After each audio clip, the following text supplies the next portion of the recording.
कहानी है रामपुर गांव की, जहां के मर्द महिलाओं को हमेशा नीचा दिखाने की कोशिश में रहते। अरे अभी तक खाना नहीं आया, क्या मुझे एक और शादी करने की जरूरत है? नहीं जी नहीं, ऐसा मत करना, वरना मैं कहाँ जाऊंगी। खाना लेकर मैं अभी आई जी। गांव की पंचायत में भी फैसले हमेशा औरतों के खिलाफ ही रहते। मैं जो फैसला सुनाता हूँ वो भगवान की आज्ञा होती है। इस लड़के ने अपने मन से शादी करके अच्छा नहीं किया। लड़के को घर भेज दो और इसकी शादी इसकी जाति की किसी लड़के से करवा दो, लेकिन ये लड़की, इसे तो गांव के बाहर निकाल दो। नहीं नहीं जमींदार साहब, ये क्या बोल रहे हैं? ऐसा नहीं हो सकता। मेरी बेटी मासूम है, इसे अच्छे बुरे की समझ नहीं है। अरे कहाँ जाएगी ये बेचारी? कहाँ जाएगी? इतनी चिंता है तो पूरे परिवार का गांव निकाला कर देते हैं। बेचारे पूरे बसे बसाए परिवार को गांव छोड़ना पड़ता है। चाहे जो हो, अगर बेटियों को कंट्रोल नहीं कर सकते तो गांव में रहने का कोई मतलब नहीं है। यहाँ औरतों को दब कर रहना होगा। कोई भी अपने हिसाब से कुछ नहीं कर सकता, सब ईश्वर की मर्जी से ही होगा। तभी गांव का एक आदमी दौड़ा दौड़ा आता है। सरपंच साहब, जमींदार साहब, वो कालिया है ना, उसकी बेटी पढ़ने के लिए शहर जा रही है। अच्छा, ये कब हो गया? और कालिया की हिम्मत कैसे हो गई ऐसा करने की? लेकर आओ उसे और उसकी बेटी को। बस फिर क्या था, हाजिर हो जाते हैं कालिया और उसकी बेटी सरपंच के सामने। अरे कालिया, ये क्या सुनने में आ रहा है? बेटी को इंजीनियर बना रहा है तू? और ये बता, गांव में तो स्कूल नहीं है, फिर कहां से इतनी क्लास पास कर गई तेरी बेटी? राधा, जो कि कालिया की बेटी है, उसे लगता है कि सरपंच उसकी तारीफ कर रहे हैं। सरपंच जी, मैंने ऑनलाइन पढ़ाई की है, डिस्टेंस लर्निंग से। सभी में मैंने अच्छे नंबर पाए हैं, जिसे देखते हुए शहर की इंजीनियरिंग कॉलेज में मुझे स्कॉलरशिप मिली है। वाह जी वाह, क्या होती है ये? पहले तो ये बताओ, फिर आगे की बात करते हैं। पूरा गांव राधा की बात सुन रहा था और राधा बोलती जा रही थी। तो ऐसे मैं फ्री में एक अच्छी शिक्षा लेकर गांव में जो कुछ परेशानियां हैं, जैसे बिजली, पानी और इंटरनेट जैसी समस्याओं के लिए काम करूंगी। मैं गांव को शहर से जोड़ने के लिए पुल का निर्माण करवाने का प्रस्ताव रखूंगी। मुझे पूरी उम्मीद है कि जल्द ही हमारा गांव भी तरक्की की राह पर चल पड़ेगा। राधा की बात सुनकर सारे गांव वाले ताली बजाने लगते हैं। सरपंच को समझ नहीं आता कि वो क्या करे। चुप रह नादान लड़की, गांव के खिलाफ जाने के लिए तुझे गांव से बेदखल कर दिया जाएगा, वो भी पूरे परिवार के साथ। और हाँ, अगर ठीक से गांव में रहना चाहती है तो ये पढ़ाई लिखाई छोड़ दे। हम तेरे लिए गांव का कोई होनहार लड़का देखेंगे। तभी गांव का एक आदमी बोल पड़ता है। अरे नहीं नहीं सरपंच जी, राधा बिटिया जो बता रही है, अगर वैसा हो जाए तो हम लोगों को पैसा कमाने के लिए बाहर नहीं जाना पड़ेगा। हाँ जी, और ना ही कोसों दूर पानी के लिए भटकना पड़ेगा। हमारे बच्चे भी अच्छी पढ़ाई कर सकेंगे और आगे बढ़ेंगे, ना कि हमारी तरह खेती करते बैठेंगे। क्यों गांव वालों, राधा बिटिया का साथ देना चाहिए ना। सरपंच देखता है कि गांव राधा के साथ है तो वो चुप हो जाता है। वो घर आकर अपने सलाहकार से बात करता है, जो बहुत ही चालाक किस्म का इंसान होता है। अरे सरपंच साहब, आपको बहुत ही होशियारी से काम लेना पड़ेगा। एक बार गांव तरक्की कर गया, यहाँ के बालक पढ़ लिए तो कोई ना पूछेगा आपको। और फिर ये जो बेटा और बेटी है ना आपके, इनको भी आम लोगों की तरह ही जीवन जीना होगा। हाँ, लेकिन करे तो क्या करे? वो ना आप मुझ पर छोड़ दीजिए, बस मैं जैसा बोलूं करते जाइए। अगले रोज सुबह जब गांव वाले सोकर उठते हैं तो राधा के घर के बाहर और साथ ही वो लोग जिन्होंने राधा का सपोर्ट किया था, उनके घर के आगे लाल रंग से कल आऊंगी लिखा होता है। कल आऊंगी, यह क्या होता है?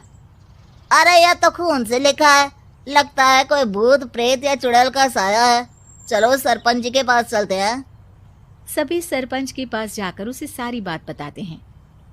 अरे ये तो बड़ी मुश्किल की बात है। चलो मैं एक बाबा को जानता हूँ, उन्हें बुला लेता हूँ। सरपंच बाबा को लेकर गांव के घर के बाहर जाता है। ओहो, तो ये वो चुड़ैल है जो उन लोगों को निशाना बनाते हैं जो गांव को बदलने का सपना देखते हैं। वो गांव को ऐसे ही संपन्न देखना चाहती है, वो नहीं चाहती कि कोई बाहरी यहाँ का कायाकल्प करे। क्या तुम लोगों में से किसी ने गांव को बदलने की सोच रखी है? तभी राधा की माँ रोते रोते आती है। मेरी राधा घर से गायब हो गई है। अरे कोई तो बचाओ, मेरी बच्ची कहाँ गई?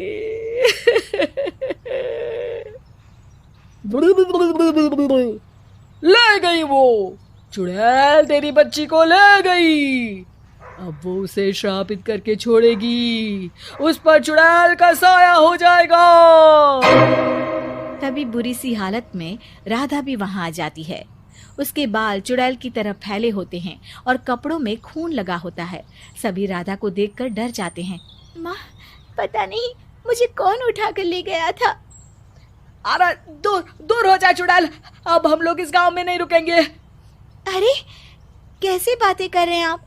कल तो आप मेरे भरोसे गांव का हुलिया बदलने, अपने बच्चों को पढ़ाने और तरक्की उन्नति की बात कर रहे थे, तो आज क्या हो गया आपको? ये फिर तुम लोगों को बहकाएगी। ये चुड़ैल गांव में आ चुकी है, ऐसे ही ये तुम्हारे घर के बच्चों को भी ले जाएगी। गांव वाले राधा को गांव से बाहर निकाल देते हैं। उसके माँ बाप रोते रहते हैं, लेकिन गांव वाले नहीं मानते। मैं भी अपनी बहन के साथ गांव के बाहर रहूंगा, लेकिन वो पढ़ाई नहीं छोड़ेगी। वहीं सरपंच के घर पर सलाहकार कहता है। देखा, सांप भी मर गया और लाठी भी नहीं टूटी। लेकिन अगले ही दिन सरपंच के घर के बाहर भी वही शब्द लिखे होते हैं। और फिर सरपंच की बीवी कहती है, हमारी बेटी को किसी ने अगवा कर लिया है। तभी राधा का भाई वहां आ जाता है। अरे गांव वालों, मैंने सरपंच जी की बेटी को देखा था। वो चुड़ैल उसे उठाकर ले जा रही थी। अरे क्या मजाक कर रहे हो? नहीं नहीं सरपंच जी, आप नहीं जानते। वो चुड़ैल अब आपकी बेटी में आ जाएगी, जैसे राधा के अंदर आ गई थी। तभी सरपंच की बेटी वैसी ही हालत में वहां आती है जैसे राधा आई थी। पापा, पता नहीं कैसे मैं गायब हो गई थी। चुड़ैल, इसके अंदर भी चुड़ैल का साया है, मारो इसे। अरे नहीं नहीं, इसे भी राधा के पास गांव के बाहर ही भेज दो। अरे चुप रहो, मेरी बेटी कहीं नहीं जाएगी और चुड़ैल बुड़ैल कुछ नहीं होता है। अरे कैसे बात कर रहे हो सरपंच जी? आप तो बोल रहे थे कि आपका फैसला भगवान का ज्ञान होता है, तो अपने पर बात आई तो अब आप ऐसे बोल रहे हैं। अरे ना ना ना, आपको अपनी बेटी को त्यागना ही होगा। अरे बुलाओ बाबा को। राधा का भाई बाबा को ले आता है, जिसे अब गांव वालों के डर के कारण सच बोलना पड़ता है। मैं कोई बाबा नहीं हूँ, मैं तो मोची था। ये सलाहकार महोदय ने मुझे कहा था एक्टिंग करने को। अब वो मुझे पैसे देने वाले हैं। अब मुझे माफ कर दो। गलती हो गई, मुझे माफ कर दो। तभी वहां राधा आ जाती है। देखा सरपंच जी, जब गांव के बच्चे साक्षर होंगे तो आप जैसे लोगों की चालाकी नहीं चलेगी। दिखने में सुंदर नहीं थी, लेकिन अमीर बाप की बेटी सृष्टि पर उसकी मां जान छिड़कती। मेरी बेटी कितनी प्यारी है, भगवान सबको सृष्टि जैसी बेटी दे। सृष्टि धीरे धीरे बड़ी होती है। एक दिन सृष्टि की सहेली कहती है, तू दिखने में कितनी अजीब सी है। लेकिन मैं जानती हूँ हम सब में सबसे अच्छी शादी तो तेरी ही होगी। तेरे पापा अमीर जो हैं।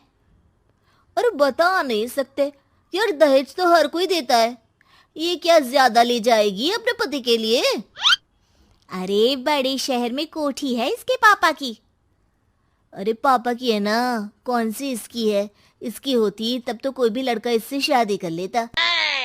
अरे पापा की मतलब पापा की है तो मेरी ही है ना। किसने कहा? अब तेरी तो तब होगी ना जब तेरा भाई ना हो। वैसे भी शादी के बाद सारी प्रॉपर्टी भाई के नाम होती है।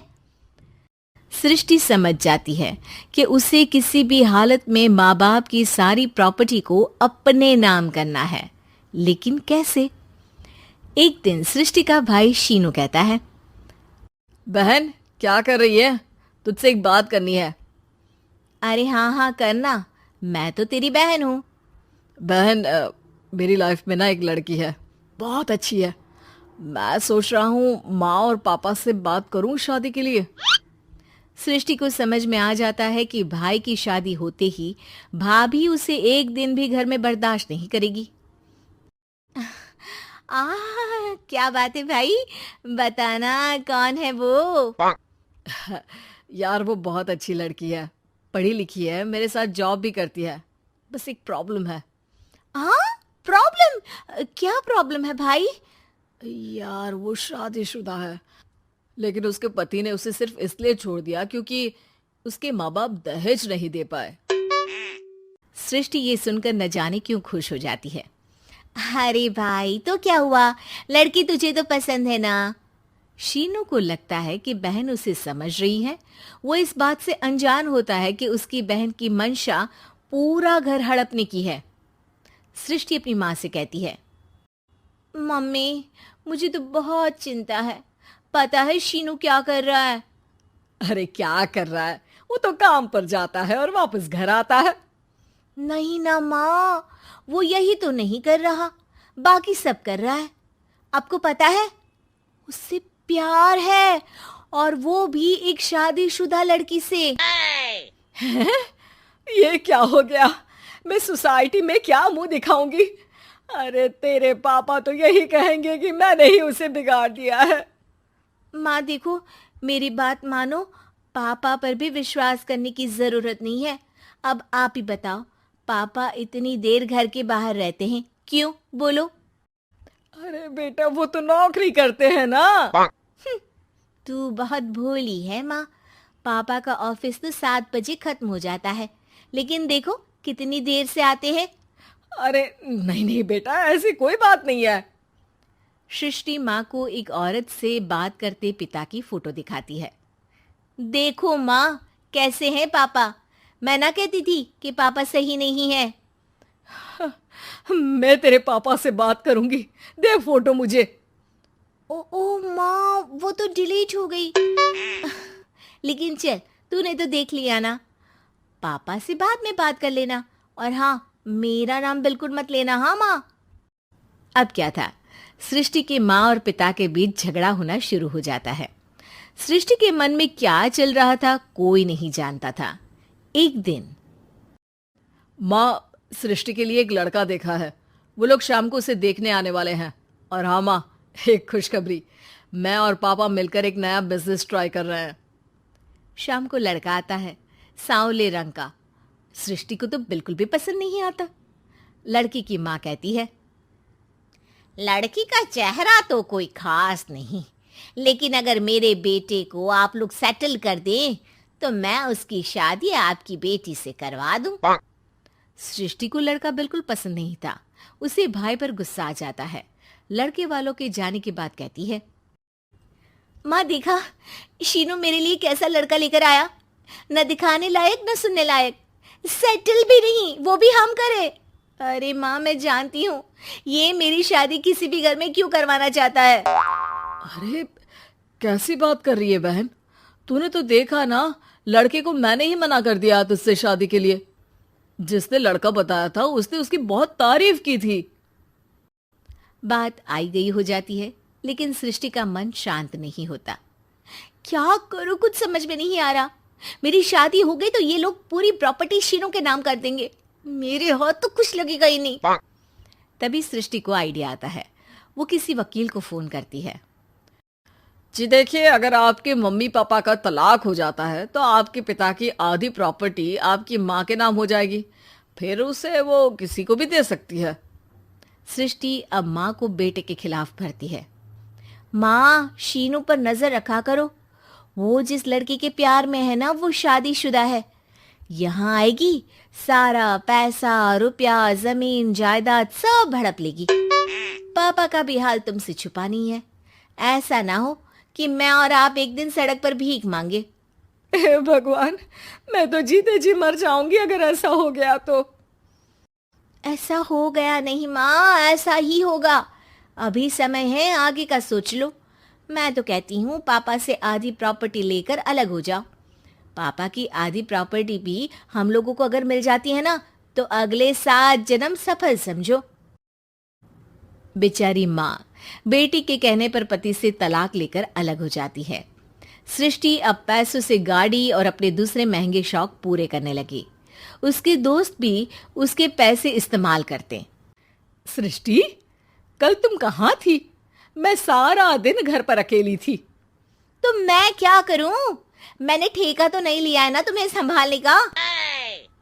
माँ को सृष्टि से ये उम्मीद नहीं थी। वो बैठकर रोने लगती है। वहीं उसका पति यानी कि सृष्टि के पिता आ जाते हैं। मैं जानता था कि तुम्हारा यही हाल होगा, तो आपने मुझे रोका क्यों नहीं? मैं रोकता तो तुम रुकती क्या? सृष्टि के कहने पर तुमने मुझ पर अपने बेटे पर शक किया, लेकिन तुम ये भूल गई कि कैसे हम दोनों ने मिलकर जीवन में इतना सब खड़ा किया। माँ पति के गले लग जाती है। मुझे माफ कर दीजिए, मैंने आपकी कमाई का एक बड़ा हिस्सा गवा दिया। कोई बात नहीं, तुम साथ हो तो मैं ऐसी 7 प्रॉपर्टी खड़ी कर दूंगा। तभी वहां सृष्टि आ जाती है रोते हुए। माँ, मयंक ने मुझे छोड़ दिया। वो बोल रहा था जब तक मेरे पास पैसे थे तब तक ही वो मेरे साथ था। पापा, माँ, मुझे माफ कर दीजिए।